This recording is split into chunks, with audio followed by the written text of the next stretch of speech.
There's a new AI tool in town, and it's once again got people asking, marketers, are the robots like gonna take your jobs? And honestly, it is a very good question, one that I'm not sure I have the complete answer to, but I do want to talk about it with you all today because I think we are at a point where AI tools like ChatGPT and even some maybe less powerful ones like Canva Magic and Copy AI, things of that nature, can either help our industry or harm it. And it really is up to us to decide how we're going to use these tools because at the end of the day, there are humans behind these tools. There are humans who press go, who press start, who input data, and who create them. So let's talk as humans about the power of AI in marketing. First, I want to talk about my general personal feelings. Well, I don't think it would be a surprise to anyone to hear that I am not the world's biggest proponent of these AI tools. They kind of freak me out. I have some ethical concerns about them and what they're doing to artists, creators, what they're doing for people's mental health, body image, and so much more. But with that said, I'm also not a huge fan of TikTok. I still am not. I think it's actually kind of bad for society, if I'm being honest. That said, I have a TikTok. I help my clients with TikTok. And I think this is something that I admittedly do struggle with as a marketer is kind of balancing my values with my vocation. I do have hard lines, and I think that that is what, my advice to you would be with AI or any new technology that maybe you're not comfortable with. With TikTok, I've set a hard line. Listen, I'm not going to do dances on TikTok, especially in scantily clad clothing, even if that's what's trending, and that's no shade to anyone who does that. But that just does not align with me and what I want to be known for. And for the AI thing, listen, I've been using AI. A lot of us have been using AI. This is not brand new.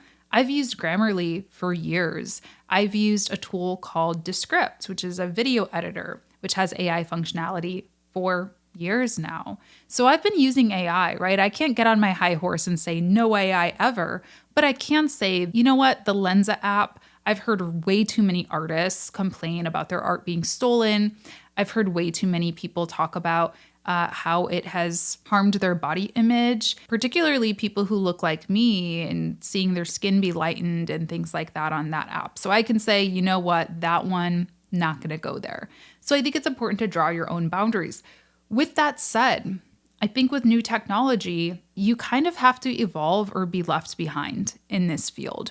Marketing is ever changing. Digital is ever changing. And if you don't like change, maybe it is time to think about something else. And I say that with love. I don't say, oh, you're not good enough for this industry. It's just, that's what it is. It's constantly changing. It's constantly evolving. So I do think that we will need to use it. There will be tools that we're going to need to get comfortable with. I can definitely see in the next couple of years. I don't know which one it will be. I don't know what it will do necessarily, but just like Canva completely revolutionized graphic design. And I know my graphic designers are cringing so hard, but just, it changed how we design stuff. It changed how we create images. I think we'll see a Canva equivalent for AI writing or outlines or something like that. Maybe it is ChatGPT. I don't know. And I think the Canva thing is an important thing to talk about. And we're going to come back to it because I do use Canva every single day in my business. I also hire graphic designers every single year. I don't have one on staff full time, but I do hire at least one or two graphic design freelancers every year. And I want to talk about why that is. We'll get to that at the end of the episode. But first, let's talk about how AI can be good, because I do think there are some potentials with it.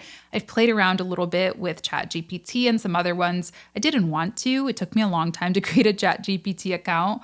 I wasn't yeah, let's do this. But hey, I think that these AI tools can be helpful for idea generation. So, for example, if you get a client in the biotech industry, I don't know about you, but I don't really know much about biotech.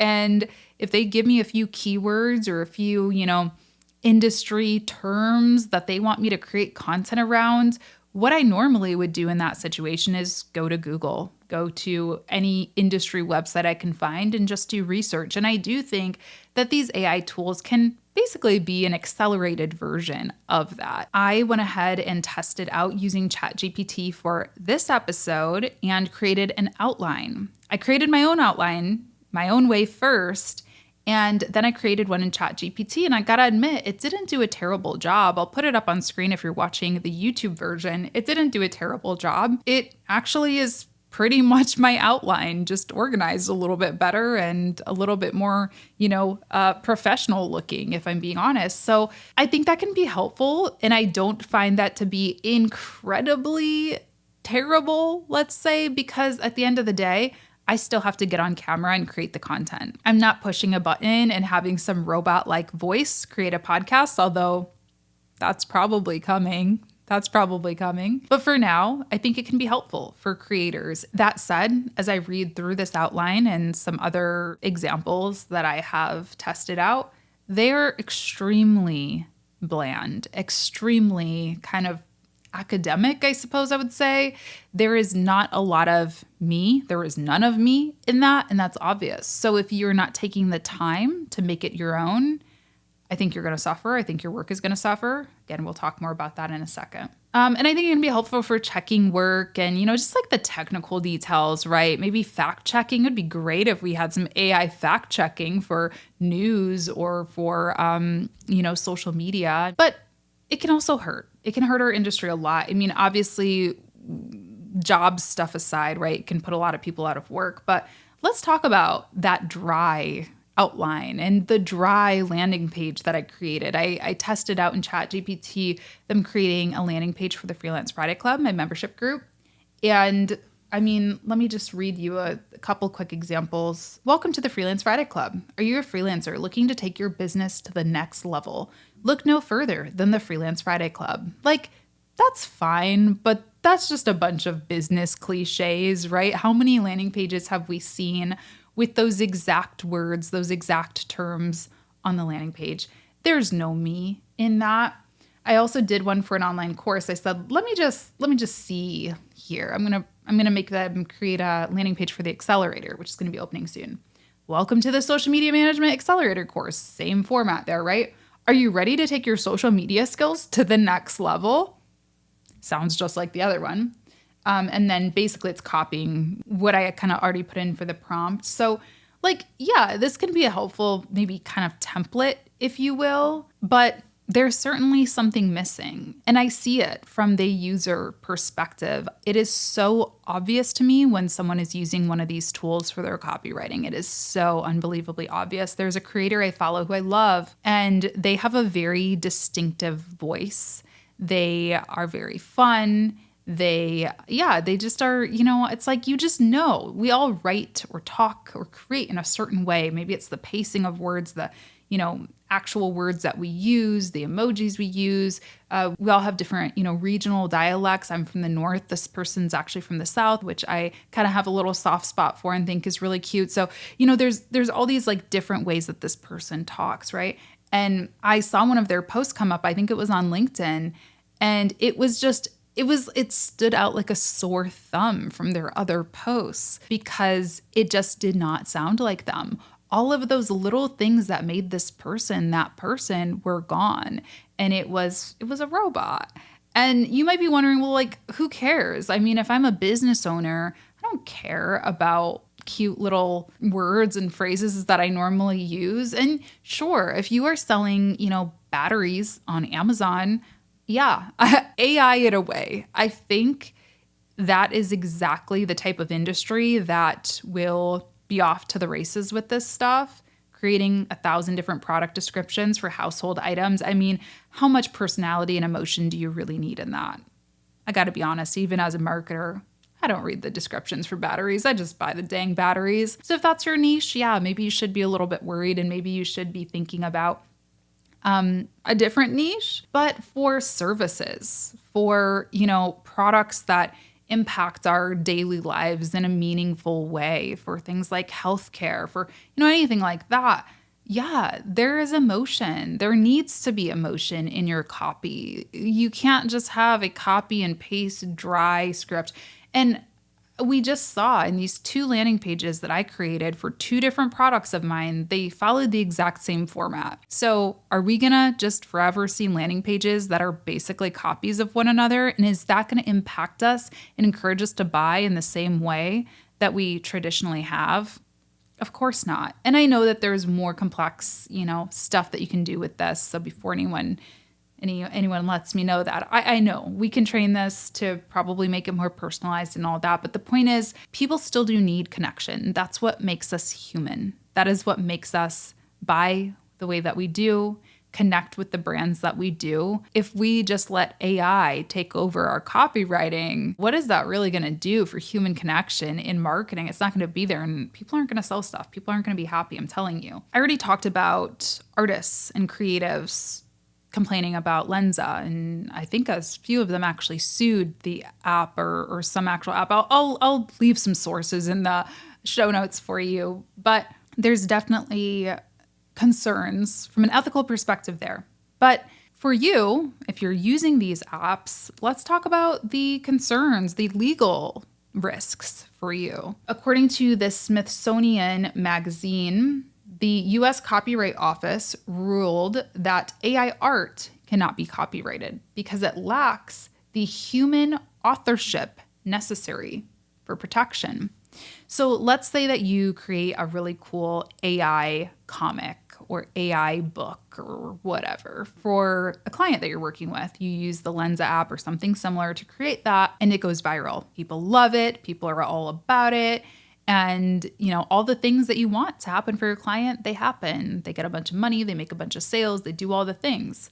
Well, if I'm a bad actor and I'm sitting here and saying, hey, they crushed it, let me create an Instagram account that's a copy of this and start selling my own merch, or start creating a course about it, or, whatever, pretending I'm the author, I'm the creator, and selling one-on-ones with me. You can't really stop me.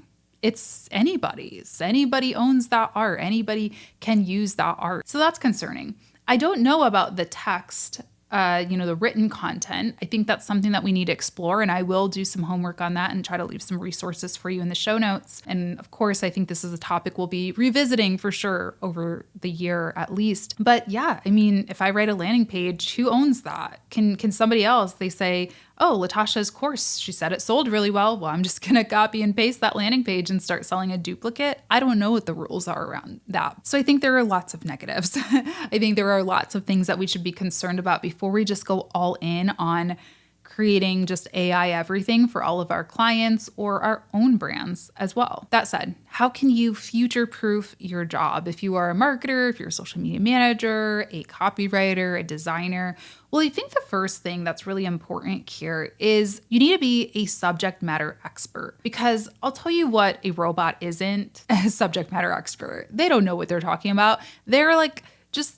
basically Googling. I don't know how this stuff works, but in my mind, that's what it looks like, is they just crawled the internet for information about things, and it comes out very cut and dry, right? And again, that can be helpful, but it needs some massaging before it is ready to be in any format that I would present to you all. Like this podcast outline, I wouldn't present that to you. I need to do some massaging. I need to put some love in it. I need to put some personal anecdotes. One of the bullet points on here is share examples, share case studies of companies that have used AI. Well, that's research I need to do. I need to go out. Maybe I need to go on Instagram and ask my followers, hey, are any of you using this successfully? Do you want to hop on for an interview, or give me a quote that I can read in my podcast, right? So there's still that subject matter expertise, that human element that is necessary for most forms of creative work. And I think niching down and saying, listen, I work with only biotech companies. I know everything there is about biotech. I'm going to this upcoming biotech conference. I have all these biotech connections.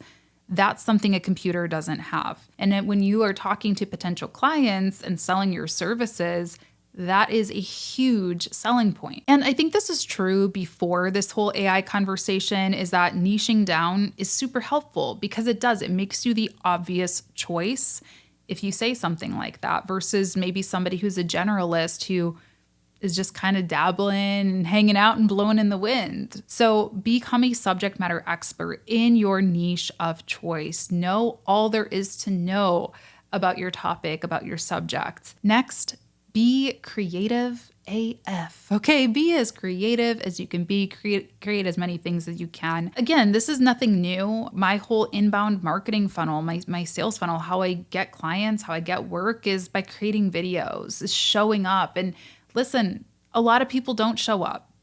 I'm being honest, and I'm no better than them. I'm no better at my job than people who don't create YouTube videos. And most of them, your average marketer, it's just I'm showing up. And I think more now than ever, we've got to show up above these computers.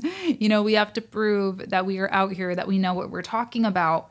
And that's the thing that the AI isn't doing yet. It's writing me this beautiful podcast outline, basically a script. I'm sure I could have done script and it would have given me a word for word that I could have done. It didn't create the video. It didn't sit here and put on clothes and sit down at my desk and press record on the camera. It hasn't done that yet. And I've seen some AI video tools. I got pitched one recently to promote to you all, which, I would never promote anything I don't actually love. And it was terrible. It was actually scary, to be honest. They're not there yet.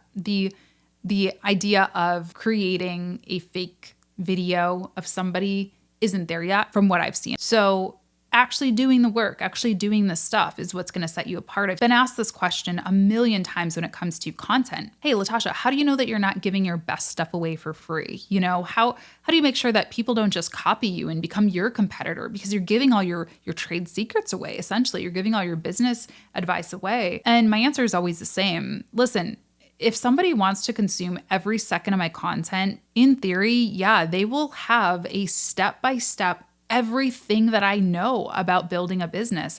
And in theory, they could replicate my business. Yes, absolutely. You have all the tools. If I'm working with a client and I give them a step-by-step because I'm going to go on vacation of how to check their Instagram inbox or, how to take an Instagram photo because I'm unavailable to do it for them. Yeah, they have the tools to do it. Here's the thing, only a very small percentage of people are actually going to do it and do it consistently and put in the care and creativity and details and passion that are required for this stuff to really work. And that's no shade to anybody. I'm not saying if you're not studying my videos all day that you're a bad person or you're not smart, right? There's a lot of reasons why you probably just don't have time to do that. The point is, it's just not that easy. Right? Instructions, learning, step by step, that stuff's easy, but execution is hard. And that is something that as a service provider in particular, you need to be hammering home and really living the example of. Yes, some people will say, I'm a price shopper. I want the cheapest method of getting this stuff out there as possible. I don't want to pay an individual to write copy for me. I just want to get this done as cheap as possible. That's always going to be a thing, but there will also always be people who will pay for convenience, who will pay for expertise, who will pay for innovation and creativity. And that brings me, like I said, I want to come back to the graphic design conversation. I know a lot of graphic designers hate Canva. I kind of have a love-hate with it too from an ethical perspective because I'm like, what? But I still hire designers regularly. I still hire designers. If I need a logo done, I'm not doing that on Canva. I'm sorry. I love you, Canva. And I know you can create logos on Canva, but I'm not doing it on Canva. I want a professional, not just for the convenience of them to do it right for me and me not having to wrestle with Canva to get everything right, but also for their creativity, for their experience and saying, hey, you've worked with other online educators. You know, what colors should I be using to communicate, right? Color theory is a whole thing. Does Canva really know color theory and give you suggestions on which moods you're trying to communicate based on experience? No, they don't do that. They don't do that. So there will always be a place for convenience. There will always be a place for expertise. So I think those are the places that we as human beings can really stand out and separate ourselves from these computers. So those are my quick thoughts on AI. I'm really curious to know what you all think. As always, just please keep it respectful. And I know I'm only scratching the surface of what these tools are capable of. So you don't need to tell me that. I know. But I am curious. You can disagree with me, please. I am also not too proud to say that, I can change my mind. I change my mind on lots of things. So I'm open to hearing what you all think. and where this is going. And, this will certainly be something that I will be watching. I think we all will be. So stay tuned. If you are watching the YouTube version, you may see that I'm in my new office. So that's very exciting. I think I have a vlog coming out on Monday, a little behind the scenes office tour. I feel like I need something like a little picture or something here. What do you all think? Or is this cool like as is? Let me know also if you have any design thoughts. And lastly, just want to take a second to remind you about the Freelance Friday Club. If you are somebody who's just looking for accountability, networking, if you are looking to pick my brain a little bit, the Freelance Friday Club is a great place to be. And I am closing the doors to it for a little bit in the next week or so. So you've got just about a week to sign up. So I will leave a link for you in the show notes. Just to clarify, I'm closing the doors to new members, but all of the activities will still be going on every month like normal. We do bi-weekly masterminds, basically a group coaching session with me. We do weekly video co-working, and we also do regular master classes with myself and other guest experts. So it's a really good time. There's a daily forum you can access. I'd love to see some of you in there. I'd love to talk AI with some of you in there. And I hope you can join me. So thanks so much for tuning in today. I hope you have a wonderful rest of your day. I'll talk to you soon. Bye-bye.